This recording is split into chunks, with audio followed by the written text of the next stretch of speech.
everybody. Hi, friends. Well, from beautiful Salt Lake City, Utah, It's Thank God I'm Atheist. a podcast exploring religion, politics, and all those cuddly things with two atheists just trying to survive in these United States of America. I'm Frank Feldman. And I'm Dan Beecher. And coming up on the show today, Dan, we're going to be revisiting, in a way, a conversation that we've had repeatedly on the show. And maybe having a different reaction. Wow, selling it hard. We're just selling it. No, it's the idea of the spirit, the line, spiritual. Yeah. Spiritual, but not religious. Right? We're going to find our spiritual side here, friends. But not religious side. But not religious. Yeah. Yeah. We're going to see if the word has any value. Is it something that we can use? It's a tricky can we make one. it useful somehow? It's a tricky one. And, That word. So that'll be coming up. Stick around for that later on the show. First, though, there is some stuff that we need to talk about, Dan. Okay. Some things that happened this week. Fine. Dan, you know what they are. I do? I don't know what yours are. I know what mine are. Some news. Things happened. Yeah. Including, Dan, a Christian minister / realtor, which is Good combo. So far, so good. Here's the deal. I'm going to pause before I get to what this fellow did. Okay. Everyone, just so you know, if you find out that your realtor is also a Christian minister, you may want to run screaming. Oh. This feels like a bad combination to me. It does. Right? Like, anyway, this guy, this specific one in Virginia has been found guilty by an ethics panel at the National Association of Realtors for violating their code of ethics. Shocking. Super shocking, especially when you find out that he's guilty of hate speech.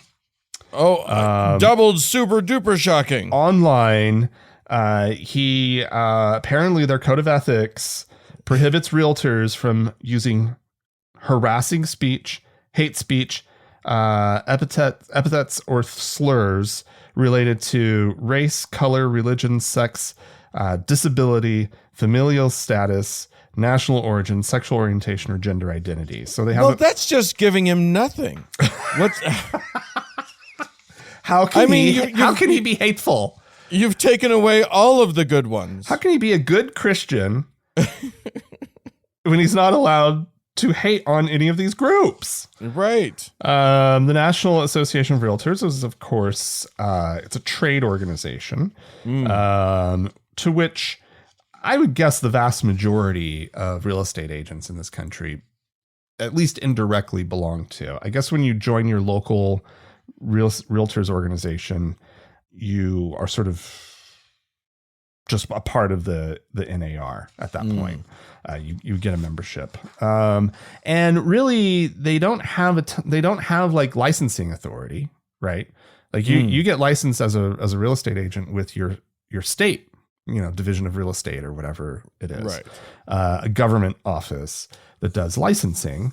But what they do manage on the local level is usually the sort of the data access that realtors have on like the multi-listing service, the MLS. Oh, So okay. like they'll run or at least control access to all of that data. So it's important to be in good standing with your local board of realtors or whatever, right? Because they'll fuck you up. hard to sell a piece of property in this country without being able to list it online, right? On the MLS. And so anywho, his local people investigated. He's in big trouble now because they found him guilty of these things. Apparently, so back in 2015, he made a post in which he said some things about marriage. This was in response to the U.S. Supreme Court's consideration of same-sex marriage. Yeah. And he had his Christian views, and he got online, and he feels like he posted something that was in line with the Bible, and he shared some thoughts from Franklin Graham and some other Christian leaders. And then in 2023, he ran for city council. And so some his opponents uncovered some old social media posts. Yeah.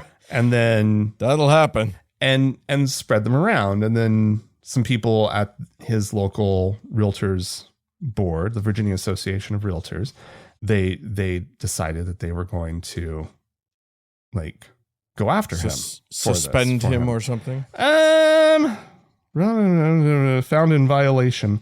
I'm not really sure what the consequences are. The article is actually kind of shy on what the consequences are. Little mamby-pamby about it. So I don't approve. To be fair, this is from the Christian Post. So this article, boy, I am really sorting through all of their phrasing, yes, of the whole thing. But it does. So there are a few questions that this sort of raises for me, which is, he was online. Yeah. He expressed his personal, idiotic, ridiculous, and hateful statements.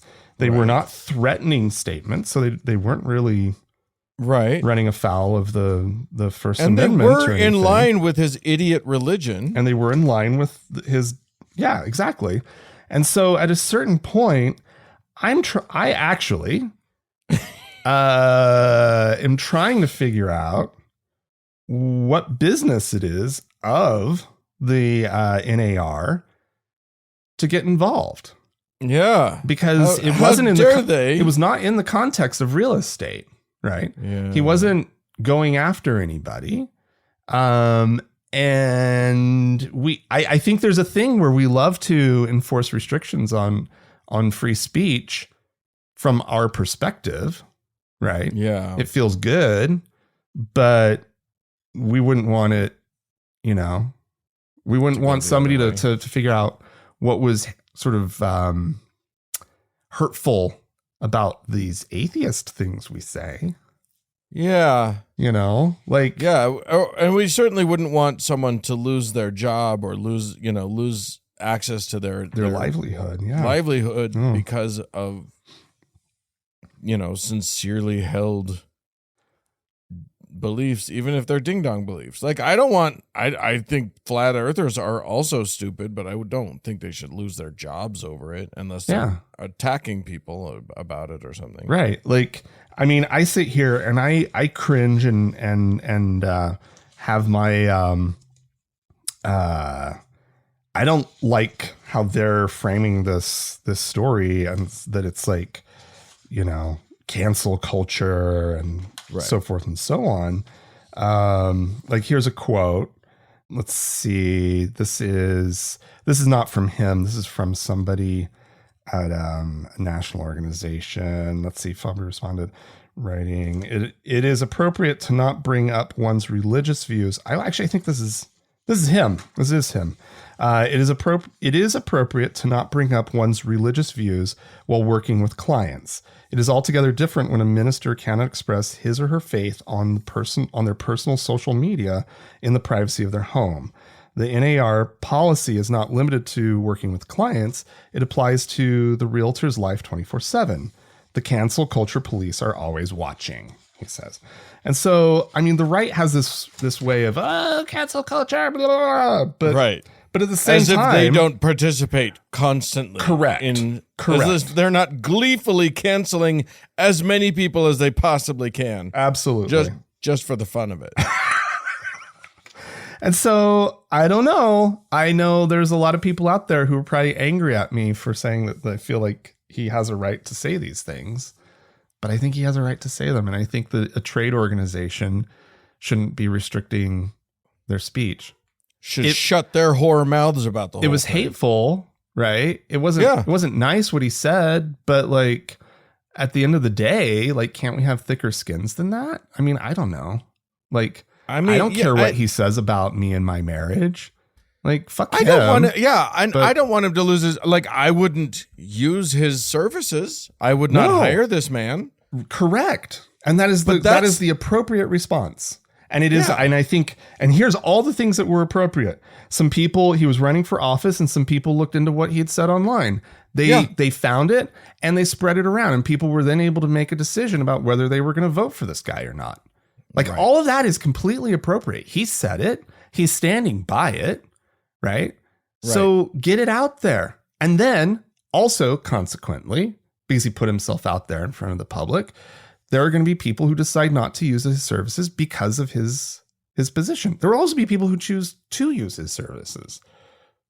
But that's the he's playing this up now. Now he's going to get more. Now he's going to be one of the top realtors in the state or whatever because he's getting all this press about it. Yeah, that's probably true, right? And so, like, I don't know. I just know that people hate. We're going to get some responses to this, but that's fine. Like, if you have a reason why you think we're wrong about that, that's totally fine. No, I get that. Actually, and we want to hear from you. No, I don't think they should be saying it. I don't think. I don't. When it's critical of this show, Dan, I have to take a stand. We're just going to have to silence those voices as best. No, like, I'm sorry. Like, I feel like this is an important thing that needs to be said, and believe me, I went into this article. I read the headline. I read the first few paragraphs, and I was like, "Fuck this guy," and and I still feel the same way. Fuck this guy. But when it starts getting into, like, whether or not he should be fucked, right, by a trade organization for using his legal free speech, his legally protected right to freedom of speech, and he was not doing it in the ways that violate our free speech laws, he gets to do it. Sorry, guys. Yeah. I don't know. Yeah, he's not doing it at work. It's tricky. It's all very tricky. These concepts. It's supposed to be tricky. It's the other side of the political spectrum that tries to make everything way too simple and black and white and stuff. And things aren't. They're not. It's hard. Aren't. It's hard to live in a democracy. News alert. News flash. It's hard. It's a difficult thing. You're not always going to agree with everyone. And sometimes somebody's going to say something that's hurtful against you. Sorry. Yeah. Anyway, that's where I'm at. Okay, I'm going to take us now to England. Now, we know that England has a church of it. Fair enough. And the C of E is in turmoil. Turmoil, I say. Oh, no. Because their Archbishop of Canterbury, who's the head honcho of the C of E. Yeah. And sort of de facto head honcho of the World Anglican Communion, he's stepping down because of his part in a scandal. Right. Ironically, like, okay, I'm going to start by saying that this scandal that took him down is tiny compared to other church sex scandals. It involves one guy being given cover. Now, one guy is one too many. I agree with that. Should he step down? Probably. He was involved in helping a sex, a pedophile, a child rapist, continue on. He allowed it. It continued. That is plenty for a person to have to lose their job. Sure. Okay. But when you think about, like, the thousands of victims and hundreds of perpetrators that have been discovered in dioceses all over the world, and surely there's plenty in the C of E as well. Like, it just sounds like small potatoes to me. That's a bad thing, but it sounds like, what, one guy? Really? This guy's gonna, I'm proud of him for stepping down, but it's just very funny to me. Here's the other thing that's funny. No, it's not funny. we've got more scandal in the offing. Oh no. As Archbishop of York, who's like, I think the second in command out in the C of E. Okay. Stephen Cottrell has also been accused or been connected to the to the accommodation of abuse. I don't know how to say it. Of another in another case. So now there are calls for him to step down. He was like, they were considering him for the Archbishop of Canterbury role. So there's a lot of interesting things that are happening right now. There's a lot that's brewing right now. For one thing, they don't know who to put in as Archbishop of Canterbury. It's tricky because, and this is part of this whole deal. As I said earlier, basically the C of E is sort of the titular head of the Anglican Communion. And a lot of the world Anglicans are asking why. Why should it stay? Why is the Archbishop of Canterbury the leader? Why shouldn't that move around the world? Interesting. Okay. So like this weakness at Canterbury is having a ripple effect. Right. So they're going to find anybody with clean hands anywhere. Right. Right. Yeah. Like, I know. Ultimately, like, this is going to be like luck. This is going to be like a King Ralph scenario, right? Where like they have to go so far down in the structure that they end up with John Goodman, right? Which they running could do worse. as the new Bishop of Canterbury.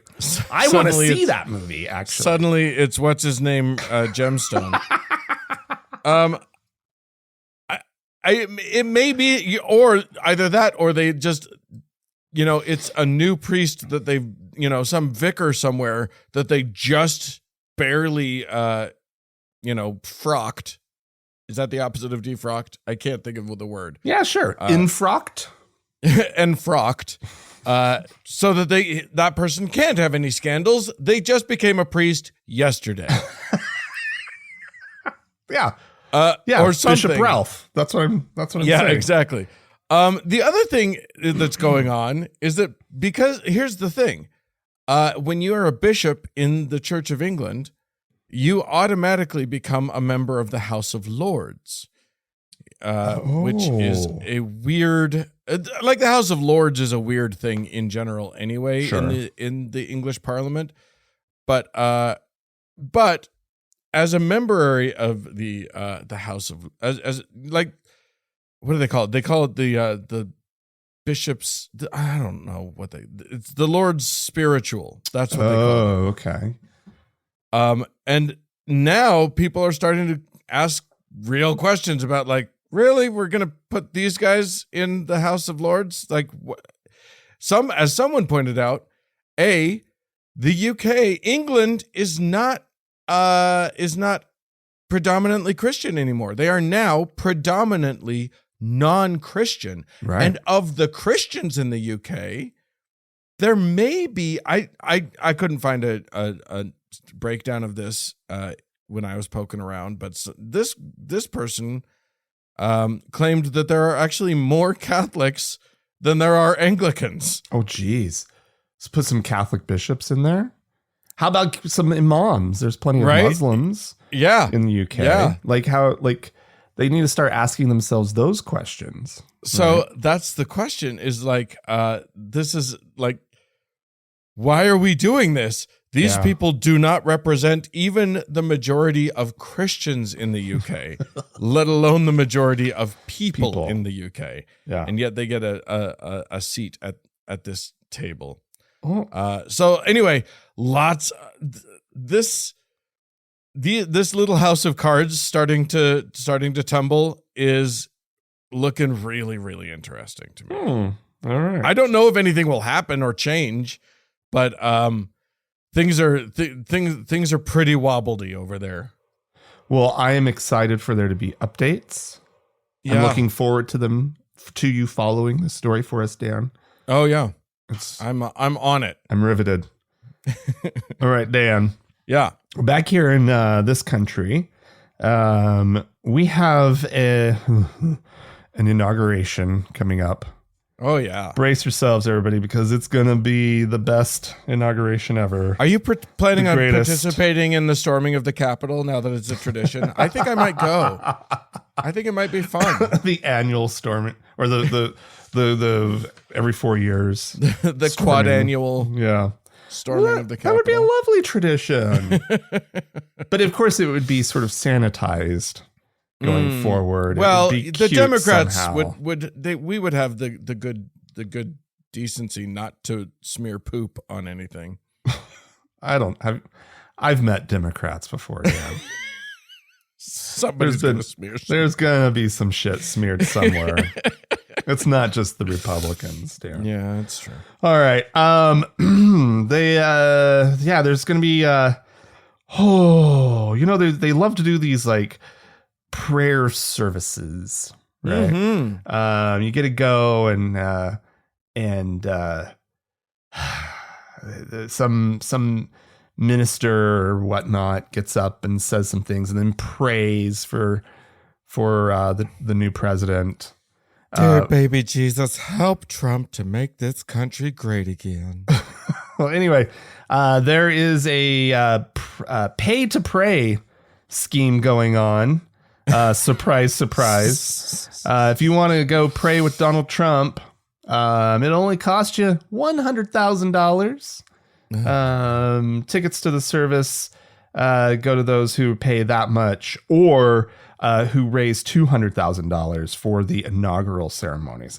Because as you may or may not know, the government only pays for so much of the inauguration, right? The official stuff, the stuff at the Capitol, the actual swearing in. There's like a luncheon apparently at the Capitol. All of that is covered by the government, by the taxpayers, right? And the other stuff, the galas, all of the big celebration sort of off campus. The black tie prayer ceremonies. Those are actually paid for by an inaugural committee, which you have private donors who fund that. This is a way to get into good graces with the incoming president, right? That you pay a ton of money for their inauguration ceremonies and these big parties so that it's a big the fanciest show possible, right? And you've given, some give $1 million, right? Sure. But if you're, not that rich, if you're a little bit on the poor side, let's face it, you may only be able to cough up $100,000. Yeah. And for that, you get the, I guess the white elephant gift of going to pray with Trump. But no, this is the one. So do you remember, it's not 4 years ago, it was 8 years ago. Robert Jeffress spoke at one of these, right? So that one was at St. John's, which is right across from Lafayette Square. That's the church where he held up the Bible. That's exactly right. Lives Matter. That's exactly right. Yeah. The church is often referred to as the Church of the Presidents. It's an Episcopal church, and it had I guess I don't know for how long they've hosted one of these little prayer services thing, but they have in the past. This is separate from all of the big events at the National Cathedral, which is also Episcopalian, right? And which they are saying this year is not going to be about, and they already decided this before Trump was elected, that it wasn't going to be about the incoming president. It was going to be a prayer for America, basically, which we need now, I suppose, even as a non-believer. Yeah, if I were to call for prayer for anything, pray for America. Well, anyway, there's been rumor that Sean Foicht, you know that name, Dan? Oh yeah, that he's going to be speaking at this one that's going to be at St. John's. But St. John's is saying no, or St. Joseph's, sorry. The St. Joseph's is like no. We We have not committed to anything yet. And so there's actually this whole article is like trying to figure out for these people who've paid $100,000 to pray with Trump, where are they going to go? Oh my God. Where do they get to pray with the Donald? Pray with Don. No, you're going to stand in the same room as the Donald while some other ding dong prays. I do like that it is being couched as a praying with them. And this is from the Religion News service, which is normally pretty responsible in their reporting, but they are sort of touting it as going to pray with him. And I don't know that that's exactly what it is. It's to attend a religious service where he will also be in attendance, and so that you can kind of... You'll probably get to stand in line to do a photo op with the Donald. I mean, for $100,000? Yeah, I hope so. But maybe not. I don't know that gets that for you. Like, also, no word. The billionaires donating millions of dollars. Yeah. Like, who are you? Yeah. Right. No word probably on what happens to any money left over that they didn't end up spending. I imagine that, like, when I think about Donald Trump, what I think about is him saying, how can we raise the maximum amount of money and then I keep most of it? Yeah. Yeah. That's how he works. He'll get something out of this. He's going to get more than just some fucking prayers out of this. That's for damn sure. If he has to stand there and listen to some ding dong praying and pretend like he cares about it, he's going to get paid. God damn it. Oh, yeah. True. All right.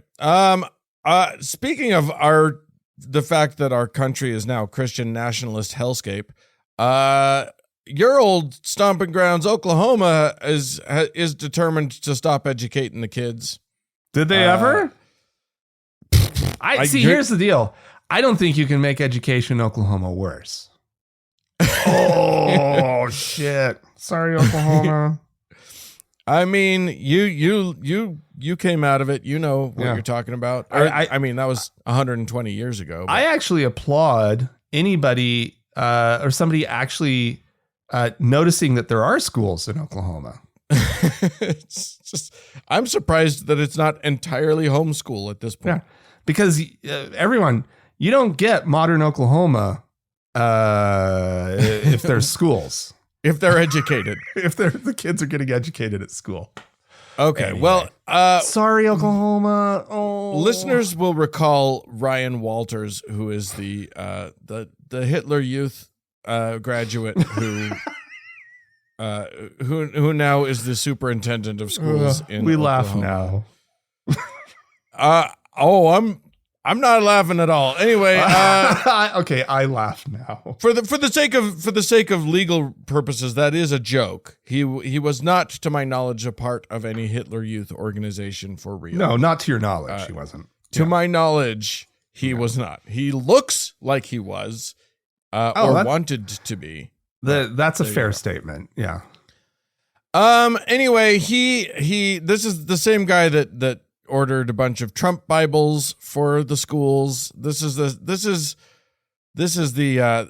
he's all Christian nationalism all the time. He has now released some new guidelines for social studies classes in the state, starting with elementary school and moving all the way up. His press release very, very boldly bragged that the curriculum recommendations mention the Bible and its historical impact over 40 times. Oh, God. And its historical impact. Something tells me they don't want to talk about the actual impact of the Bible, just the sort of the David Barton version of the impact of the Bible. Anyway, yes, I will now read some examples that were compiled by Hemant Mehta over the Friendly Atheist. Thanks, Hemant. Grade 1, we're looking at, and these are all just sort of things that teachers are required to include in their instruction. one of the things that it's under the under the heading "Explain Patriotic Traditions That Unite Citizens," and the subheading under that is "Explain the Purpose and Meaning of the Pledge of Allegiance." Creepy. And the significance of the phrase "under God." Oh, there it is.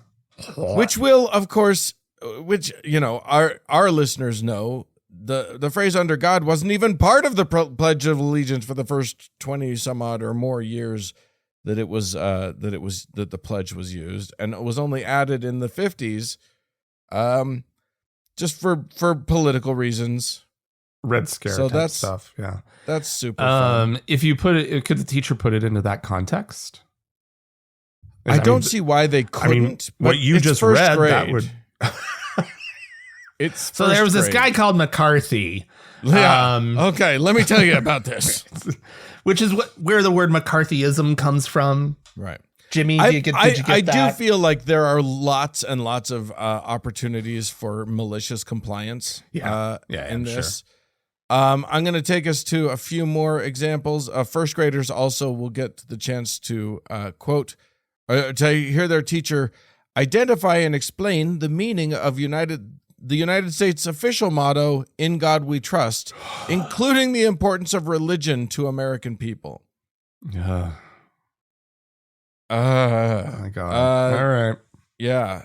Fun. It goes on and on and on. 8th graders get to hear their teacher evaluate the role of Judeo-Christian ideals in supporting colonial demands for independence, as exemplified by the Bible being a frequently cited authority by America's founders. You'll have to do some digging for that, but it's there. Like, you can find it. Yeah. All right. And again, like, a conscientious teacher could do that in the context of also talking about the places where the founders were like adamant that religion shouldn't be a part of the government or whatever. Right. But these are Oklahoma teachers. They're not going to do that. They're going to be like, yeah, let's go, Jesus. Not all of them, but yeah, it definitely gives license, right? Yeah. To a lot of teachers to do what they've always wanted to do. Yeah. And do what they've always done in a lot of school districts in Oklahoma. Yeah. There's another one that says, describe how the Constitution of the United States was influenced by religion, morality, and the Bible as frequently cited by America's founders. Again, the dude who wrote the Constitution was the same dude who literally expurgated the magic out of the New Testament. Like, edited the Bible until Jesus was just a nice guy saying interesting things. Right. Yeah, all right. That's that guy. That's right. That's wild. Thomas Jefferson wrote the Constitution, right? No. What did he write? Declaration of Independence. Declaration of Independence. That's true. All right.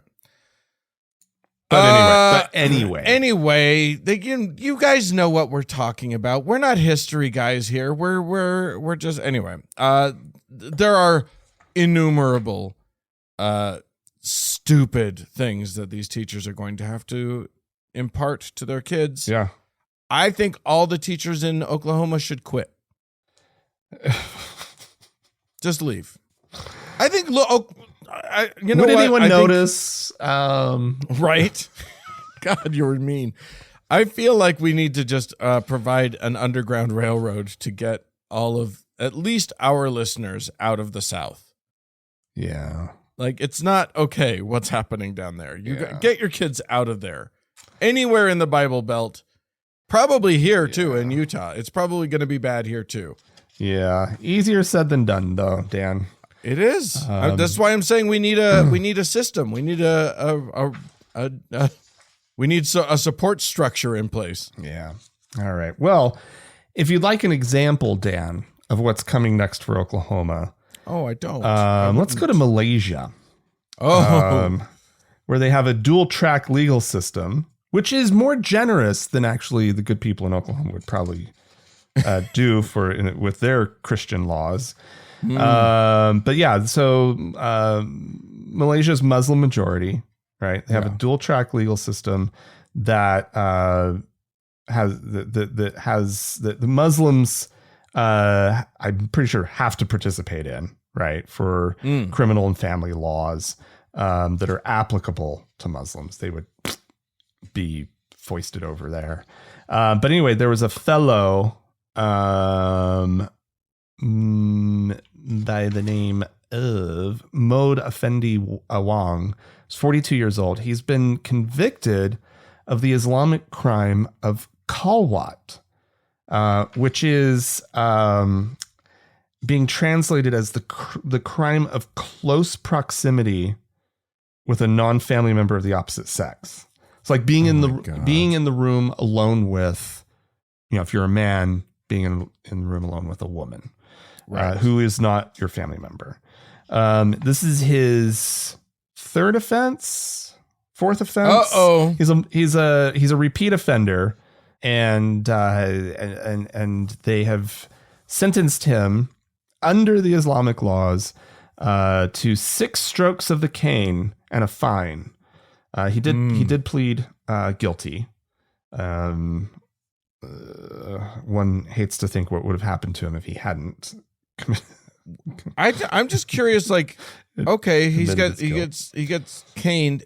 Was he caned the last time? Was he caned? No, I think it's because he's a repeat offender. I don't think this is just something that happens the first time. That does seem to be sort of mentioned. They don't say what happened to him in the past, but there's a quote later by a local official by the name of Tuan Ibrahim Tuan Man. He's the deputy president of the Party Islam say Malaysia, which is a political party that is in the majority in the region where this happened. Right. So this is what he had to say. The implementation of public caning for Khalwat repeat offenders serves to educate the public in accordance with the commands of Allah. Which of course, cool. Yeah, great. Yeah. For those of you who don't know, caning is like a few strokes of a cane may not sound that bad to you. Mm-hmm. Like it does in my mind, it doesn't sound that bad. But these like caning rends flesh from bone. Yeah. Like you walk away like severely bloodied and in need of much medical attention. Yeah. In fact, before they carried out the caning, he had to undergo a medical examination in order to make sure that he was fit for the punishment. Yeah. So yeah, it is a horrendous thing. And also it's what you get, right? When a religious organization gets to be in charge of your laws. Yeah. Because, Islam can consider this a crime as much as they want to, right? Your imam can say, oh, sorry, you can't come to mosque anymore. Or maybe even like, I don't know, they could even try to extract a fine from you, right? Like, sorry, you're gonna have to pay all this money if you want to stay in good standing or whatever, right? Like if it's you, but they shouldn't be able to enforce it beyond continuing to be involved in their organization. Yeah. Right. Fine, enforce your rules, but you fucking caning. You don't get to a legal, this person has been found to be, guilty of a legal offense. And so that's what you have. This article mentions, not sure really why or how this is relevant, but they mention another case 5 years ago where the state caned 2 women in a courtroom, which also his caning took place in a mosque, which I thought was really fucking weird. But these 2 women were caned in a courtroom after they were convicted of attempting lesbian sex Oh, they didn't even get to do it. They only got to attempt it. Yeah, or maybe they didn't know what they were doing. I don't know. Man, at least get them. After they've been able to do the thing. Yeah. At least have the joy before you have to pay the price. That's rough. That's rough, Dan. Oh boy. Well, speaking of totalitarian regimes where religion rules and nothing good happens, Texas exists in the world, and is the place where in 2023 the Republican supermajority passed House Bill 900, which was a bill that prohibited the use of or the placement of books in school libraries and stuff if those books had anything deemed to be, quote, sexually explicit. Sexy, yeah, okay. Nice. Now this is obviously stupid and whatever. Fine, you want to ban sexually explicit books, and of course what they want is to get as many LGBTQ books out of the shelves as possible. It's their definition of what's sexually explicit that's the problem, because like school librarians were allowing actually sexually explicit, they're truly sexually explicit books. That's over in the tentacle porn section of the library. No, it's just the lower shelf throughout the entire library, is where they keep all the smut, right? For the kiddies. So stupid. Teacher, what does throbbing member mean? Anyway, well, what it led to was a superintendent of the Canyon Independent School District there in Texas realizing that, okay, I guess we can't put the Bible on the shelves because that would of course be include sexually explicit material. Well, there you go. Obviously, that's not going to be acceptable. And the instant that was brought to the attention of enterprising parents, because they're not educated, but boy, are they tenacious. These parents went to the sponsor of the law at the state, the state representative, a guy by the name of Jared Patterson, and wrote to him outraged by this, who then wrote to the superintendent by the name of Daryl Flush. I don't know how. Flusche, Flusche. I'm going to say it's Flush. Anyway, he flushed him. Jared Patterson wrote a scathing letter. Oh, no. That said the Bible and other religious texts are protected under HB 900. Moreover, the Bible does not contain any sexually explicit content as defined in HB 900. Any assertion to the contrary is either rooted in ignorance of state law or an open hostility to the will of the people. Wow. Well, he told him. Yeah, he went on to say, I honestly cannot grasp how you could arrive at this decision. Perhaps you disagree with our fight against radically explicit content in the public schools, like Canyon ISD. Not only is your interpretation of HB 900 completely wrong, but your decision to ban the Bible was likely illegal. Oh no. Texas law clearly states that religious texts must be available to students in schools.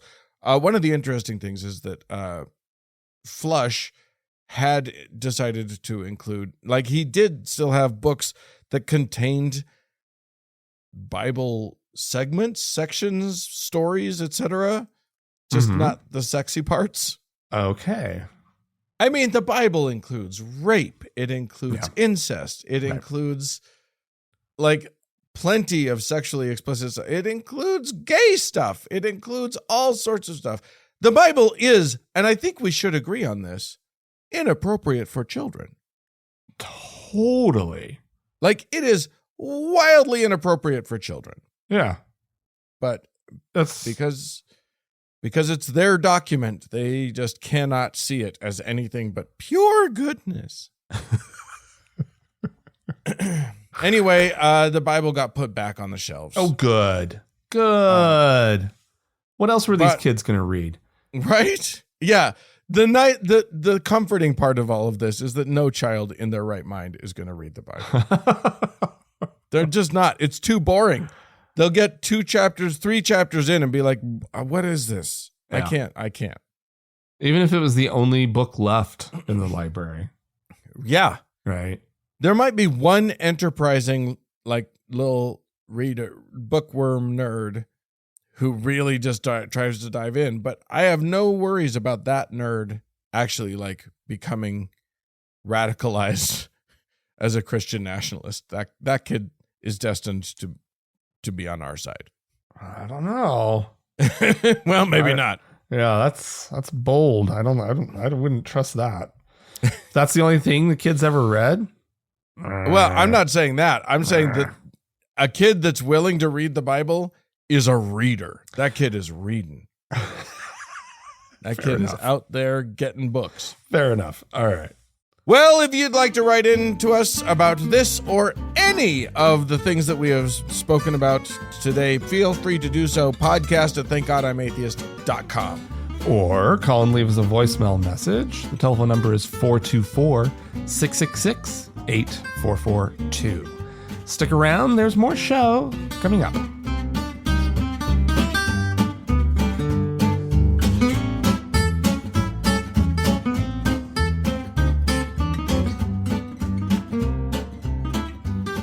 Well, Frank, we had a bunch of people write into us and call into us and stuff, so let's get right to it. Will wrote in to say, guys, I think you missed an idea that's way more valuable and way creepier than Mormon family photo Jesus or mall Jesus. Times freaking Square Jesus! Although he might get shivved by Times Square Elmo for horning in on his territory. I like this idea. I like the idea of Times Square / Hollywood Boulevard Jesus. Just wherever, people in character suits hang out for tourists to take their picture with them. Yeah. Throw a Jesus in there. I like it. As long as it's like the same sort of, it's like a big costume. It has a giant head, Yeah. So it's anonymous, I like that. Right? The mascot version of Jesus. I like that. Yeah. I like that. A big foam head Jesus. I might want to make one of those now. Go walk around downtown. Do any Salt of you Lake. guys out there know how to make big foam head things? Let me know. Contact us. Podcast at thankgodimatheist.com. This is from Stu, our friend Stu, who says, hey, Franklin and Dan, I taught elementary school for more than 4 decades, from 5-year-olds to 12s. One question that came up a few times with the very little ones, kindergarten and first grade, ages 5 through 7, was about Santa's preferences. Oh, this is be ready to have your heart broke. It went something like this, spoken from a child whose family was economically challenged. If I've been good this year, why didn't Santa bring me something as good as what he brought so-and-so? Oh, no. Often, though not always, the so-and-sos hadn't been good, right? Because, you got the jerk rich kid who gets the PlayStation while, the poor kid doesn't. I struggled with this because the kids really believed in Santa, and I didn't want to be the one to tell them the truth, even though as a Jewish / atheist person, I wasn't into Santa. Usually I would say something like, well, maybe you should ask your mom or dad if he was around, or maybe Santa knew what you really needed, or something similar. Right. Wouldn't it be better to be more honest about who was really Santa, aka mom or dad? Oh my gosh. I mean, Stu, the out was there. You could have been like, I don't know, I'm Jewish. He doesn't come to us. He doesn't like us at all. Santa doesn't do Jews. Come on, get out of here, kid.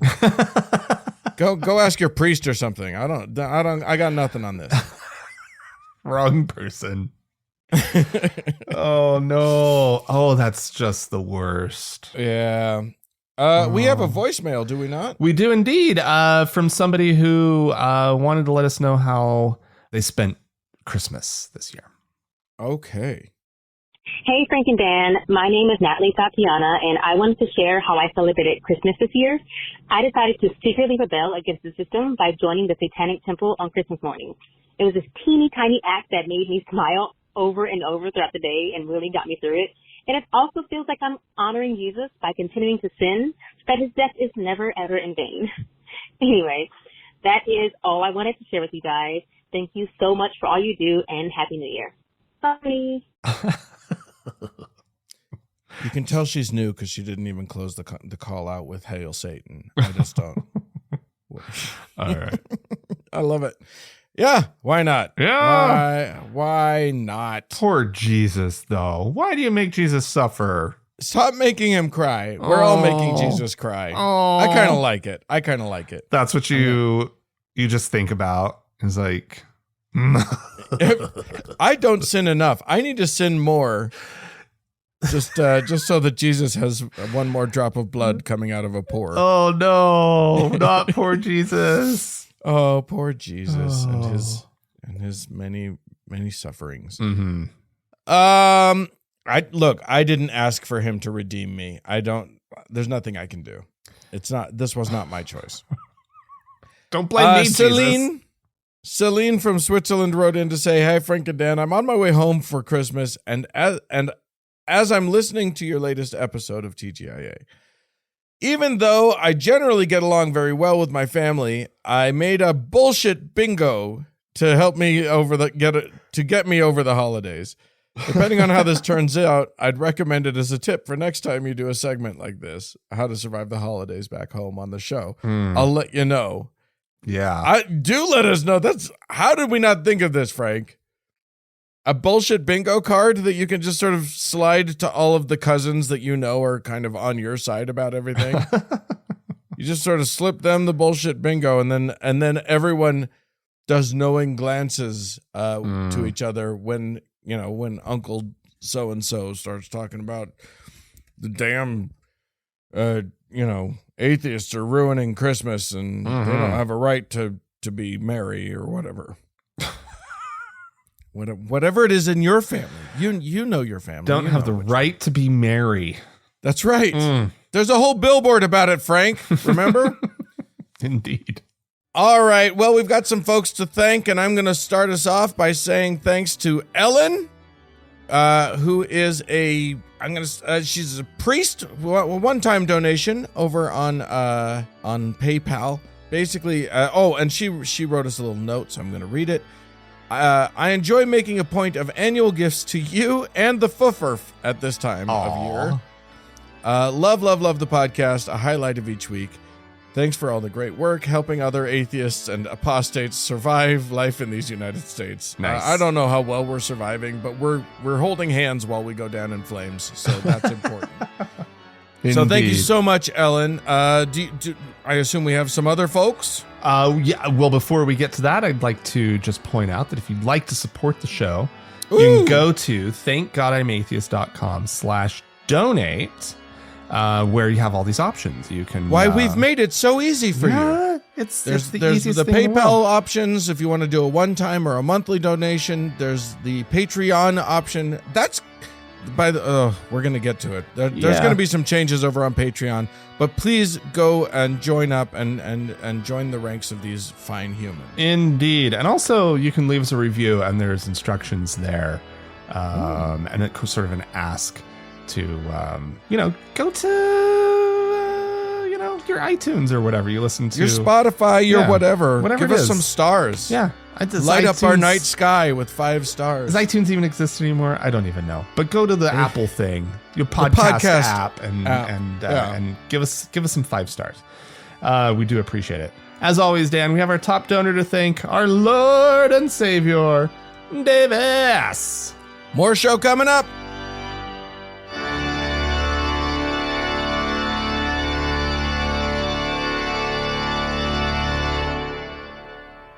Frank, Dan. are you spiritual? So spiritual. Can you feel the spirit? I don't know if I am spiritual, Dan. Yeah, it's such a tough word to nail down. I've complained about this many times on the show and in my life because I still contend. I mean, language is tricky, but for every human that uses the word spiritual, there is a specific and there's a separate meaning of the word spiritual. Everyone means something different. Okay. And when you try to nail anyone down on it, they bend over backwards not to actually nail anything down. Oh, it's also esoteric. It's all half the time you're going to get the word energy in a way that that also requires defining. That doesn't mean anything. Toxins. Do they mention toxins? Mysticism. Ew. Okay, well, what does that mean? But I don't know. Yeah. I mean, it's tricky, Dan, because like the word, like if somebody says they're spiritual but not religious, I'm like, okay, like I figure red flags. Fly up I guess in every there's some red flags, but it's also like, maybe what I'm hoping, right? Sort of the best case scenario is that the person feels a strong connection maybe to nature or, that they or they feel deeply intertwined with the rest of humanity. Yeah, where they have like a special reverence for the universe, right? And not a spiritual reverence, just sort of an awe of like the grand expanse of the universe and our tiny little place in it, and you definitely hear words like that awe. Any of us exist, right? Yeah. So, like if it's about stepping back and having some appreciation for that, I think that's a good use of the word. I got no problem with awe, with wonder. Yeah. Those are the things that often come up. So I get, I do have a problem. Like the root of the word spiritual is spirit. And I don't know what that could possibly mean for me. Like I have a very materialistic view of the universe. I don't think there's anything more to me than, the body that I carry around, right? My brain and electrical signals and nerves and stuff. Like I don't have any reason to believe anything, eternal or magical exists inside of me, right? But I do think the reason that so many people believe in something like that is real, which we evolved to be superstitious / spiritual beings. Like we evolved to have this kind of thinking. And I think it is implanted in us on a DNA level.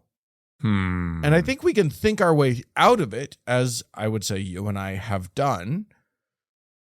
But I think a lot of people find life outside of religion a little cold or a little sterile or a little unsatisfying. And so it makes sense that they start looking for something bigger, something more. So what form does that take? Well, the problem is that there are plenty of things to swoop in and give you give you that sense of the greatness or the expansiveness or whatever, and it's all bullshit, right? Like, well, I mean, there's ayahuasca. Sure, you can feel like some crazy feels with some substance, with some psychedelics help. Yeah, some psychedelics, some mushrooms. Yeah, sure, right? Like absolutely. How are those not most spiritual experiences? Most people report that they feel a spiritual thing. I don't know ayahuasca. What it means, like people I've talked to, they're like, have you done it? I that's the one I haven't done. Okay, without admitting to anything illegal, I may or may not have done DMT, which is the active drug of ayahuasca. But okay, but you haven't like flown to Peru and had a shaman guide you through an ayahuasca ceremony. Can I be honest with you? I like the idea of doing ayahuasca appeals to me. Does it? I think that there's something real. There could be real benefit to it. There's more and more science that says that psychedelic experiences can be very beneficial, especially if they're done intentionally with the intention of being helpful for things like depression, anxiety, that sort of thing. So I'm all about that. I think that that's great. The thing that like I don't want is I don't like feeling out of control for many hours, which ayahuasca is a many hour affair. Yeah. And B, I don't want a shaman. I don't like that. Just I hate that idea so deeply. I would be so skeeved out by it. Oh, that's too bad. Because of all of the stupid spirit talk, all of the woo. Yeah. I don't want the woo. But maybe I But that's what I mean, how are you going to feel the earth goddess, right? Yeah. Because I mean, this is what people like report back. Is it like I feel like at least a couple of people I know that went to Peru to do this, right? Oh yeah. In fact, one of the shamans was a whistling shaman. I don't know what that meant, but like the person just sat there and whistled, and apparently it was amazing. Listen, it was amazing.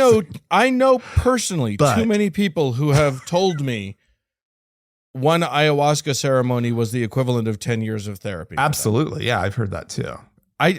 It's not that I disbelieve in the power of these substances or even the power of spirituality as an idea, as a concept, as a realm to explore. Yeah. I mean, the fact of the matter is, though, that you need somebody there, if nothing else, just to, figuratively hold your hair while you vomit into a bucket. Right. Sometimes non-figuratively, you're going to be vomiting. Well, no, I mean, you, Dan, I mean, they don't need to hold your hair, but they need to, they probably need to like put their little hand on your shoulder or at least be there to change the bucket out, which is what I've heard is kind of and be there for any safety, concerns or whatever. Like you want someone there. Yeah. But here's another thing that I think is an important part of the conversation that I don't hear about. I am a neurodivergent person. Okay. And I don't think that my way of viewing the world works as well with shamanism or spirituality or whatever. I think that I encounter the universe more literally than most people do. Yeah. And so I think that I think part of this discussion needs to include not for everyone. Like we can talk about all the things that work great, but for some. And I think that needs to be a bigger part of the discussion, because half the time when people discuss anything like spirituality or religion or blah, blah, blah, especially the proponents of a specific modality or religion or whatever, they want to be able to claim that this will work for everybody and that it will be great for everybody. Because they'll make more money. The more people that they have, the more money they make. You know what I mean? But I think there's the sort of what's the right phrasing? The excitement of having discovered something new is sort of like a convert to a new way of thinking, right? Like there is an exuberance. There's you want to share it because something great has happened for you, and obviously this could be universal. If you of all people, right, could convert to this spirituality, right, or have this whatever this deep crazy feeling and connection to the universe that you've just achieved, right? You want to fucking share that because it's so amazing. I don't think it's right. I don't think there's anything cynical about it, right? Like, well, I'm talking about the leaders. I'm talking about no, I know, but like, I think that there is a legitimate sincerity from a lot of people, most people probably, when they want to share their spiritual discovery, right? Sure. Now, yes, I agree with you, right? Like these shamans, charlatans, the lot of them. I don't go that far. I don't think they are charlatans. I think a lot of what they say is bullshit. But as long as you're taking it as a metaphor, yeah, you know what I mean. As long as you're sort of taking their ideas as an entry into a metaphorical way of thinking, sure, I'm on board. Well, what? Okay, so but I don't know that it would. But it would annoy me. Sure. Their metaphors annoy me. Okay. I've spent too much time being annoyed by anyone who says, like, God help you if you say the word energy around me. Because it's such an annoying word to me. And half the time people are talking about something that I could get behind if they would just phrase it in a way that wasn't trying to Deepak Chopra some like quantum physics at me or whatever. Like, don't because they'll say energy in one way and then they'll say quantum X, Y, and Z in another way. And then I have to be like, wait, though, those are two different forms of uses of the word energy and they don't relate to each other. Right. You can't cross the streams like that. And they're like, no, you can. Yeah. So, I mean, people walk away from these conversations with you, Dan, going, oh, Dan, like, why is he so literal? Right. You're the one who pitched this segment idea. I want to loop back though. Yeah. You're the one, you said that, I can't remember exactly what you said, but that we avoid this word. We avoid the word spiritual. Right. But are there ways that we could actually like find it useful? Right. Yeah. As non-believers. And so I want to get back to that question or get to that question. Because, and I think you're right to sort of steer us that way because what we've gotten to is I hate that word. I have hated that word for so long. Yeah. I have run screaming from that word. And yet the more I look at humanity, the more I look at our evolutionary, our psychological needs, the more I see that like for people, and this may not apply as much to, for instance, the neurodivergent crowd as it does to other people. But I know atheists who yearn to believe in religion. They can't because you don't get to choose what you believe. But they can't, but they want to so badly. And they start thrashing around looking for something to make them feel that sense of connection, that sense of grandeur, just all of these things that I have to sort of, at very least, the best science that we have points to humans in general, as a general statement, needing something bigger. Or desiring something bigger or whatever. So I think we as a group of atheists, it's time to stop with the okay, yes, all of our arguments are better. We won. Congratulations. We have the better argument. It's not enough.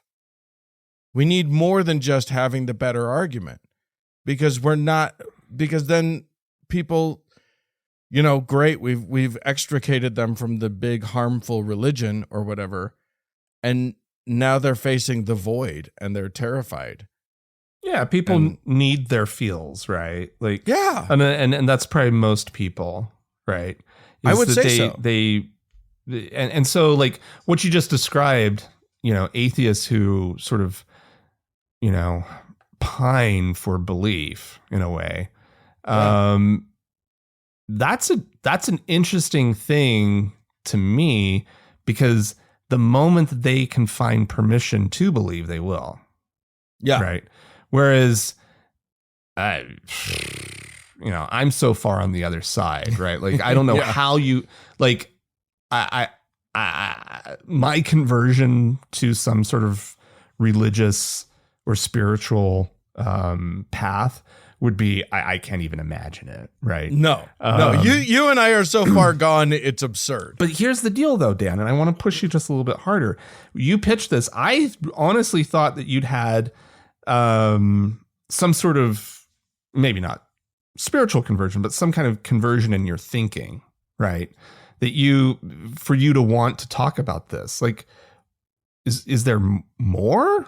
Is there the conversion is that I've been converted to believing that it's probably necessary for most people to have something fulfilling their spiritual life. So you haven't had some sort of awakening? No. To be clear. No. I mean, I think you've made that clear, but like, I just want to like, it's not something that appeals to me in the slightest, but you haven't found a way to use this word in your life. I think I'm starting to. Okay. I'm starting to try to find a way to use this word because it's a word that so many people connect with. Mm. And, I want people to have their needs met. Yeah. And I want our people to have their needs met. So maybe a good use of the word would be a non-judgmental use of the word. Yeah. Where you acknowledge somebody is spiritual. They're not a big believer, but they're spiritual without going, they're a little, little woo-woo spiritual. Yeah. I'm trying to get there. Cuckoo bananas. I am wrapping my head around the idea that spiritual is not stupid. Oh. Dan. What? Don't act like that's not exactly where you are. Don't throw me under the same bus that you're also under. How dare you, Dan? How dare you? All right, friends. I just wouldn't have come out and said it. That's all. Yeah, I know. Because you're not brave like I am. So all right. So brave. Listen. I marvel, Dan. I am guessing that our listeners have a lot to say about what's going on, including about how brave I am. Thank you very much, but so now's the time when I invite all of you to write in all of the things that is burning in your brain, or call in. Write to us, podcast@thankgodimatheist.com. Or call and leave us a voicemail message. The telephone number is 424-666-8442. To support the show, go to thankgodimatheist.com/donate. This episode was edited by Roger Gowdy, and music was provided by the Red Rock Hot Club and Gordon Johnston. Hey, thanks to all y'all for tuning in. We sure do appreciate you. Thanks so much. Bye-bye.